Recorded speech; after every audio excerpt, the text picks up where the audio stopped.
YouTube के सभी दर्शकों को मेरी ओर से व हम सब की अपनी राष्ट्रीय जनहित विकास पार्टी की ओर से प्रदेश व देश की प्यारी जनता के चरणों में कोटि कोटि नमन। और सबसे पहले तो मैं पूरे प्रदेश व देश की जनता को जो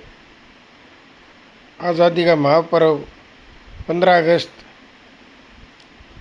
जो मनाया गया उसके लिए सभी देशवासियों को बहुत बहुत हार्दिक शुभकामनाएं व बधाई। लेकिन इसी संदर्भ में आज मैं जो इस वीडियो संदेश के माध्यम से आप सबको बताना चाहता हूं कि प्रदेश में जिस प्रकार आज़ादी के पर्व पर हंसी में जिस प्रकार न्याय मांगने के लिए जो जनता का जो शांतिपूर्ण जो प्रदर्शन था, धरना था, और उसी कड़ी में वो शांतिपूर्ण ढंग से जो नायब सैनिक जी जो हंसी में जो तिरंगा फहराने आ रहे थे, उसी कड़ी में वो अपना विरोध भी जता रहे थे और सीएम साहब से मिलकर अपना जो जीवन कुंडू हत्याकांड को लेकर जो आज तक जिसका लगभग 12-13 दिन हो गए दाह संस्कार नहीं किया गया, ऐसे में स्वाभाविक है कि प्रदेश का जो मुखिया है उनका भी कर्तव्य बनता है कि क्या वो कोई जाति विशेष के या कोई पार्टी विशेष के सीएम नहीं हो, पूरे प्रदेश के सम्मानित और माननीय सीएम हैं। लेकिन बड़े दुर्भाग्य की बात है कि 80वें स्वतंत्रता दिवस के ऊपर जिस प्रकार जिन पर समाज व देश का अमन चैन लागू करने की और लैंड ऑर्डर मेंटेन रखने के लिए, बनाए रखने के लिए जिन पर जिम्मेवारी थी, वही उसी राह पर चलते दिखे, यानी रक्षक ही भक्षक के भेष में नजर आए। तो ऐसे में मैं इस वीडियो संदेश के माध्यम से ये कहना चाहता हूँ पूरी प्रदेश की जनता से, सर्वप्रथम तो हाथ जोड़कर ये कहता हूँ कि मेरे पिता तुल्य बुजुर्गों और हम उम्र साथी भाई बहनों, सबसे पहले तो सारे मतभेद भुला के आप सबसे हाथ जोड़कर मेरी विनती है पूरे प्रदेश की जनता से, क्योंकि हरियाणा प्रदेश से संबंध होने के कारण और देश का आम नागरिक होने के नाते मैं इस वीडियो संदेश के माध्यम से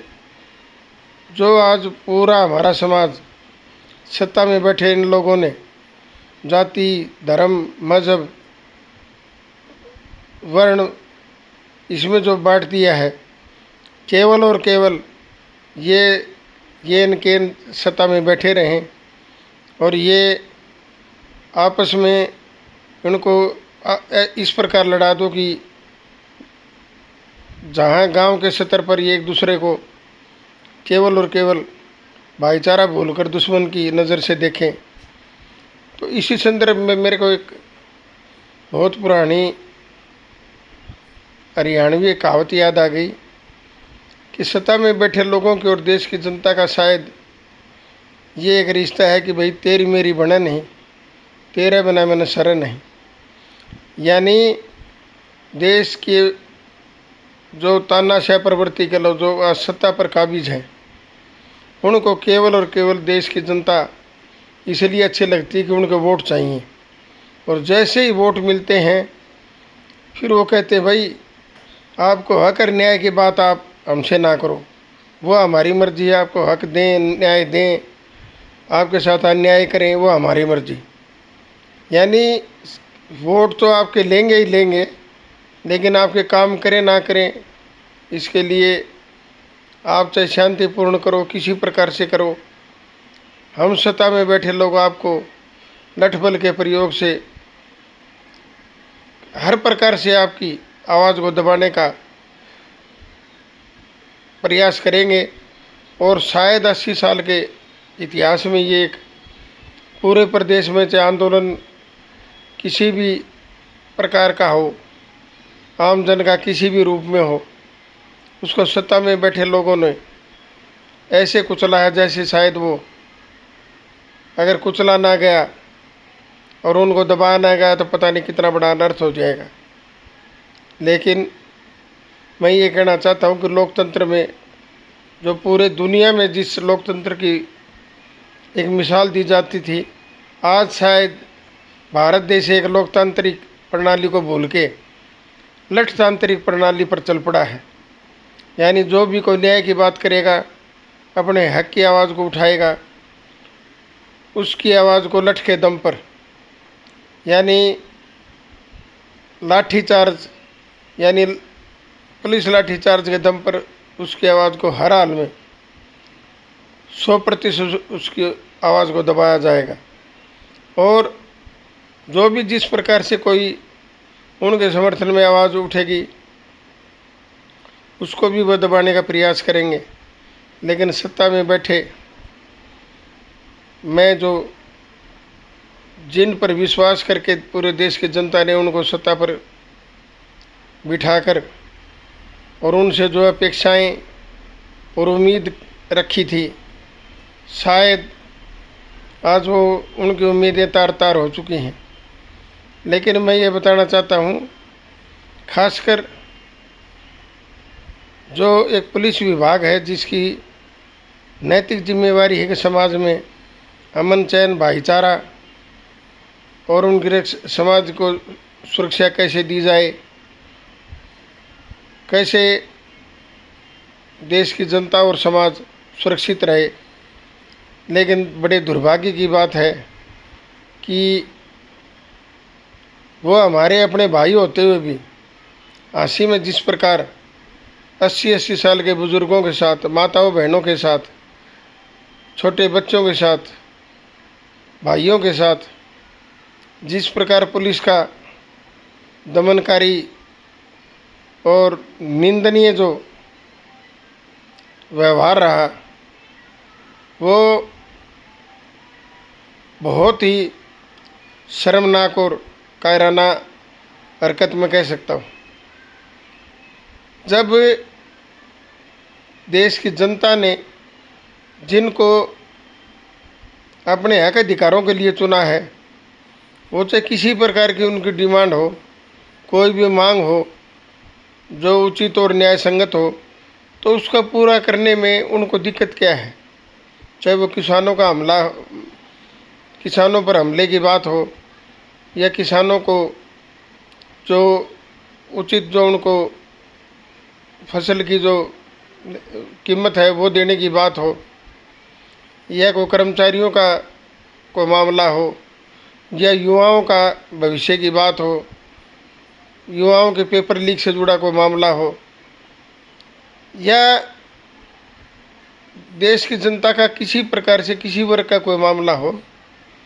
तो उसकी मांग को तुरंत सुनकर और उसके तकलीफ़ को दूर करके और उसको हक और न्याय दिलाकर आपको वो मौका उस परमपिता परमात्मा ने दिया, शायद वो दोबारा आपको ज़िंदगी में ना मिले। लेकिन रही हाथी की बात, जिस प्रकार आपको सत्ता की ताकत का घमंड है, तो निश्चित ही आपको कर्म की जो सज़ा है उससे आप बच नहीं पाओगे। सत्ता में आप बैठे हो और पूर्ववर्ती सरकारों का उदाहरण दे रहे हो कि उसने ऐसे किया, उसने वो किया। अरे उसने ऐसा वैसा किया तभी तो आपको कोई मौका हाथ लगा, तभी आपको लोगों ने बहुत ही उम्मीद भरी नज़रों से देखकर और आपके पक्ष में जो सत्ता में बिठाने का जो काम किया। लेकिन आपने क्या किया, आपने तो तुरंत उसी राह पर चलकर और पूर्व की सरकारों ने जो इमरजेंसी लगाई, आपने तो बहुत थोड़े समय में पूरे देश की जनता को ऐसे बंधक बना दिया कि शायद वोट डालना तो उनकी नीति है और हक मांगना उनका देश की पूरी जनता का एक अपराध के समान काम है। वो हक की बात नहीं कर सकते, वोट देना उनको अगर इस देश में रहना है तो नियति है, देना ही होगा। तो मैं ये कहना चाहता हूँ कि प्रदेश व देश की जनता, चाहे वो युवा हो, मजदूर हो, गरीब हो, किसान हो, चाहे कोई भी हो, महिला हो, महिला की सुरक्षा की बात हो, बेटी बचाओ बेटी पढ़ाओ का जो अभियान है वो कथनी और करनी में अंतर नहीं। उसको आप बेटी बचाने की बात करते हो तो बेटी की सुरक्षा का आज पूरे देश में हाल देख लो। बेटी की पढ़ाई की बात है तो आप जो इतनी महंगी शिक्षा शायद विदेशों में आप घूम घूम कर आते हैं, तो क्या आपको चीन में और में विदेशों में कितने देशों में शिक्षा और स्वास्थ्य पूरे देश की जनता के लिए फ्री व्यवस्था है। तो आपने 6-6 हज़ार किसानों के खाते में डालकर तो शायद किसानों पर अपना हक जता लिया और 5-5 किलो राशन देकर जो गरीब बेबस, जो गरीब मजदूर, जो जनता है गरीबी रेखा से भी नीचे रहने वाली, उसको आपने उस प्रलोभन में फंसाकर उनका बेड़ा गर्क कर दिया। ये कोई विकास और हक देने की बात नहीं है, ये तो एक विनाश के राह पर ले जाने की कुचेष्टा है। आज 3 तरह के लोगों की मनमानी है। बड़े जो देश के चंद बड़े धन्ना सेठ हैं, या जो सत्ता में बैठे राजनेता हैं, या बड़े बड़े पदों पर बैठे जो कर्मचारी अधिकारी हैं,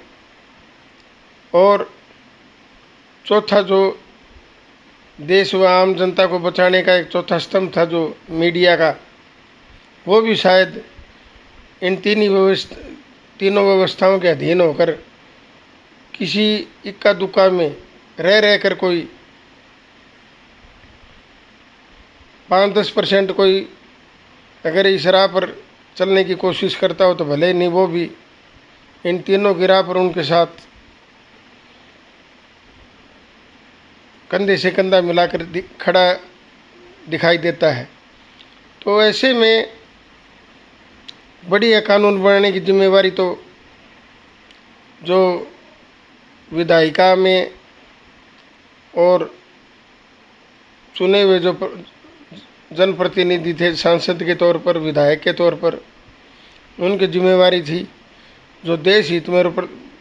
जनहित में जो अच्छे अच्छे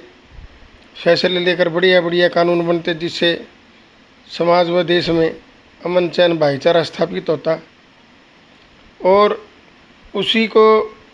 कानून को कार्यपालिका के माध्यम से बहुत ही शुद्धता से व सौहार्दपूर्ण तरीके से समाज में उसको लागू कराकर उनको न्याय व हक देने की कोशिश की जाती। और जो एक चौथा स्तंभ जो है, तीसरा जो है न्यायपालिका, न्यायपालिका में अगर लोगों को उचित न्याय मिलता जिससे उनकी आत्मा प्रसन्न होती और समाज में सौहार्दपूर्ण वातावरण बनता, क्योंकि अलबत्ता तो इस देश में न्याय की उम्मीद बिल्कुल लेस मात्र है, और अगर किसी को थोड़ा बहुत मिलता भी है तो वो इतनी देरी से मिलता है कि उस न्याय की कोई अहमियत ही नहीं रह जाती,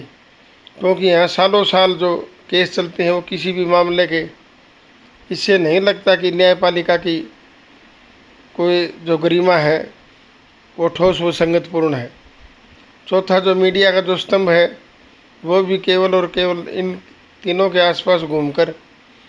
जो आम जन की जो समस्याएं हैं, जो देश व प्रदेश की जो समस्याएं हैं, उनको ना उठाकर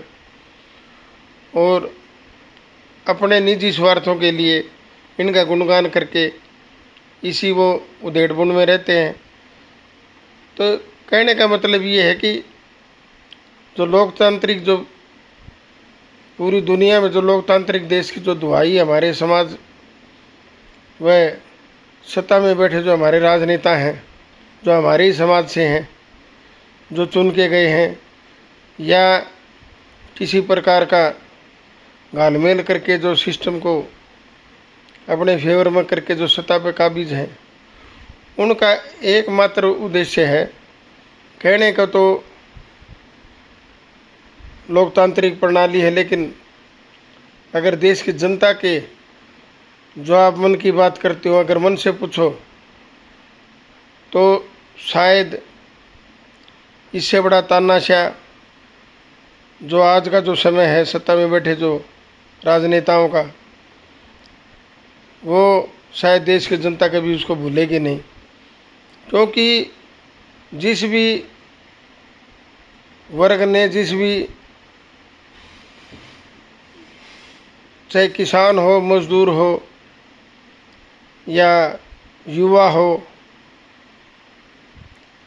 कोई भी वर्ग किसी भी अपने हक की जो किसी ने भी बात की तो उसके आंदोलन को, उसकी आवाज़ को डरा धमकाकर और लठतंत्र के नाम पर उसको कुचला गया, जिससे पूरे समाज में आज ये मौजूदा दौर में ये दहशत और भय का वातावरण उनके मन में है कि सरकार शायद पता नहीं क्या करेगी। तो सरकार का जो जनता ने अपने लिए, अपने अधिकारों के लिए जिनको जिम्मेवारी दी कि वो उनके हक व अधिकारों की सुरक्षा करेंगे, तो उनको विश्वास को तोड़ना शायद भगवान के विश्वास को तोड़ने से कम नहीं है। तो मैं तो केवल इतना ही कहूँगा कि चाहे नरेंद्र मोदी जी हों या प्रदेश के नायब सैनी जी हों, हमारे समाज के अपने हैं, हमारे देश के हैं, बहुत सम्मानित आदमी हैं, और उनसे अब ये उम्मीद करते हैं कि तानाशाह के रास्ते पर ना चल के एक ऐसे समाज व देश की कल्पना को साकार करें जो पूर्व में सोने की चिड़िया कहलाता था और राम राज्य की कल्पना मात्र से जो प्रदेश की जनता अब अपने आप को गौरवान्वित महसूस करती थी या करेगी। तो उस राह पर चलकर, अरे आप सत्ता में बैठकर क्या इसी दिन के लिए आप चुने गए थे कि जब भी कोई हक की या अधिकार की बात करेगा तो आप उसकी आवाज़ को हर हाल में दबाएंगे। लेकिन आप, एक चीज़ मैं आपको विशेष बताता हूँ कि चाहे जुल्म आपने पद पर रह के किया है, सत्ता के नशे में किया है, लेकिन सब सिस्टम को चलाने वाला जो परमपिता परमात्मा है, उससे जो भी कोई आदमी है जिस प्रकार के उसने कर्म किया है उससे बच नहीं सकता। यह सुनिश्चित है, यह प्रकृति का नियम है, और प्रकृति के नियम को समय रहते मानना समझदारी और संयम का एक बहुत बड़ा तालमेल व उदाहरण है। जिसने भी बदी की है या घमंड किया है, अभिमान किया है, तो ना सत्ता रही, ना वो सत्ता के दम पर तानाशाह बनकर लोगों को मिटाने का सपना देखने वाले रहे। इसलिए पुण्य 80वें जो स्वतंत्रता दिवस के पावन अवसर पर देश का जो आज सिस्टम है, देश की जो सत्ता है, उस पर जो लोग काबिज हैं, वो देश की जनता के साथ ऐसा सौहार्दपूर्ण, बहुत संयमित, शालीनता से ऐसा व्यवहार करें जिससे देश की जन जन को ये लगे कि निश्चित ही हम जो गुलामी की व्यवस्था थी वो ख़त्म हो गई और हम आज़ादी की सांस लेकर पूरा समाज और देश हमें एक लगता है और किसी में कोई भेद नहीं है। लेकिन जिस प्रकार का सिस्टम आज है बना हुआ है और जिसके दम पर यह तानाशाह प्रवृत्ति के लोग सेवक की जगह शासक बनकर देश की जनता के साथ जो इस प्रकार का व्यवहार कर रहे हैं, तो मैं तो ये परमपिता परमात्मा से ये प्रार्थना करता हूँ कि इनको सद्बुद्धि दे और ये देश की जनता की अपेक्षाओं पर खरे उतरें और समाज व देश में भाईचारा कायम हो। और इसी वीडियो संदेश के माध्यम से मैं पूरे देश की जनता को विशेष रूप से एक बात कहना चाहूँगा कि आप लोग परस्पर आपसी सारे मतभेद भुला के न्याय लेने आप ऐसे सिस्टम के पास मत जाओ जहाँ आपको न्याय की जगह न्याय मिलता हो और जहाँ अपनी आवाज़ उठाने पर आपको लठ मिलते हों। तो इसके लिए मेरी व्यक्तिगत एक राय है पूरे देश व प्रदेश की जनता को कि गांव स्तर से लेकर निम्न स्तर से लेकर उच्च स्तर तक सभी मतभेद भुला के पूरा भाईचारा समाज पंच निर्णय के आधार पर गांव में अगर कोई भी घटना किसी प्रकार की होती है, पंच निर्णय ने तो इतने बड़े बड़े फैसले और न्याय दिलाया है कि सुप्रीम कोर्ट में भी शायद आज तक संभव ना हुआ। तो इसी प्रकार कोई भी छोटा मोटा कोई मतभेद हो, कोई लड़ाई झगड़ा हो, किसी प्रकार का हो, तो पंच निर्णय के आधार पर हमारे जिस प्रकार पहले पूर्व में बुजुर्ग युवा जो जिस प्रकार सभी मिलकर पूरा समाज एकजुट होकर जो पंच निर्णय को सिरे चढ़ाकर गांव में जो जिस प्रकार का कोई भी घटना थी उसको वहीं दबा के और गांव के लोगों का जो परस्पर प्यार बना रहता था, शायद आप कुछ साल पहले जाओगे तो गांव में पुलिस आने का तो नामो निशान नहीं था। लेकिन आप लगातार परस्पर वैर रखकर एक दूसरे की शिकायत करके एक दूसरे को नीचा दिखा के या परस्पर रंजिश रख के आपको मिला क्या? जिनसे आप न्याय मांगने गए क्या उन्होंने आपको न्याय दिया? तो रहना जब एक जगह का है, परस्पर हम पूरा समाज एक जगह रहते हैं, चाहे गांव हो, कस्बा हो, शहर हो, बहुत बड़ा शहर हो, तो सभी लड़ाई झगड़े बड़े शहरों में मोहल्ले तो मोहल्लों के स्तर पर या छोटे छोटे नगरों के स्तर पर या गांव में जो छोटे छोटे जो बगड़ होते हैं या जो मोहल्ले होते हैं उसके दम पर। तो मेरे कहने का मतलब ये है कि सबसे पहले आप अपना मन साफ करके एक कसम खा लो कि